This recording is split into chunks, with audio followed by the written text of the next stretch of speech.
Panorama group, जो सोचता है वो करता है। कपड़े हमारी जिंदगी का अहम हिस्सा हैं, लेकिन क्या आपने कभी ये सोचा है कि जब हम पुराने कपड़े फेंकते हैं तो उनका क्या होता है? शायद नहीं, पर अब समय आ गया है कि हम इस पर गंभीरता से सोचें। प्रधानमंत्री नरेंद्र मोदी ने अपने कार्यक्रम मन की बात में एक नए और अहम विषय पर चर्चा की, टेक्सटाइल वेस्ट और उसकी रिसाइकलिंग। ये मुद्दा जितना साधारण लगता है उतना ही महत्वपूर्ण भी है, क्योंकि पुराने कपड़ों का ढेर दुनिया भर में चिंता का विषय बना हुआ है। एक वक्त था जब कपड़े सालों तक इस्तेमाल किए जाते थे, लेकिन आज फास्ट फैशन के चलते लोग जल्दी जल्दी नए कपड़े खरीदने लगे, जिससे पुराने कपड़ों का ढेर लगातार बढ़ता ही जा रहा है। वहीं भारत टेक्सटाइल उद्योग का एक बड़ा केंद्र है, लेकिन ये एक कड़वी सच्चाई है कि हमारा देश दुनिया का तीसरा सबसे बड़ा टेक्सटाइल वेस्ट उत्पादक भी बन चुका है। इससे भी चौंकाने वाली बात यह है कि हमारे देश में 1% से भी कम टेक्सटाइल वेस्ट को रिसाइकिल किया जाता है। बाकी कपड़े या तो लैंडफिल में दबा दिए जाते हैं या जला दिए जाते हैं, जिससे पर्यावरण को गंभीर नुकसान होता है। ये सिर्फ एक पर्यावरणीय समस्या नहीं, बल्कि एक सामाजिक और आर्थिक चुनौती भी है।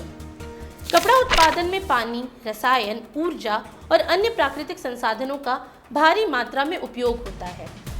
वर्ल्ड रिसोर्स इंस्टीट्यूट की रिपोर्ट बताती है कि सिर्फ एक सूती शर्ट बनाने में 2700 लीटर पानी लगता है। तो सोचिए, अगर हम बेवजह कपड़े फेंकते रहेंगे तो ये पानी और संसाधनों की कितनी बर्बादी होगी। लेकिन असली समस्या सिर्फ इतनी ही नहीं है। जब कपड़े लैंडफिल में दबाए जाते हैं तो उन्हें सड़ने में तकरीबन 200 साल तक लग सकते हैं, और इस दौरान वे मीथेन गैस छोड़ते हैं, जो ग्लोबल वार्मिंग बढ़ाने में अहम भूमिका निभाती है। इसके अलावा इनमें मौजूद रंग और रसायन मिट्टी और भूजल को जहरीला बना देते हैं। इसके अलावा हर साल कई टन पुराने कपड़े फेंके जाते हैं, जिससे लैंडफिल पर दबाव बढ़ता है और जमीन की उर्वरता कम हो जाती है। इससे मिट्टी की गुणवत्ता पर बुरा असर पड़ता है और भविष्य में खेती योग्य भूमि भी प्रभावित हो सकती है। यही वजह है कि टेक्सटाइल रिसाइकलिंग अब एक विकल्प नहीं बल्कि ज़रूरत बन चुकी है। ऐसे में इस समस्या से बचने के लिए रिसाइकलिंग को अपनाना बेहद ज़रूरी है। पुराने कपड़ों को कचरे में फेंकने की बजाय रिसाइकलिंग सेंटर पर दें, ताकि उन्हें नए उत्पादों में बदला जा सके। इसके अलावा फैशन की नहीं, ज़रूरत की सोच अपनाएं। बेवजह कपड़े खरीदने से बचें और उन्हीं को ज़्यादा समय तक इस्तेमाल करें। साथ ही पुराने कपड़ों को दान करना भी एक बेहतरीन विकल्प है। इससे ज़रूरतमंद लोगों को मदद मिलेगी और कपड़े दोबारा उपयोग में आ सकेंगे। साथ ही जागरूकता फैलाना भी बेहद ज़रूरी है।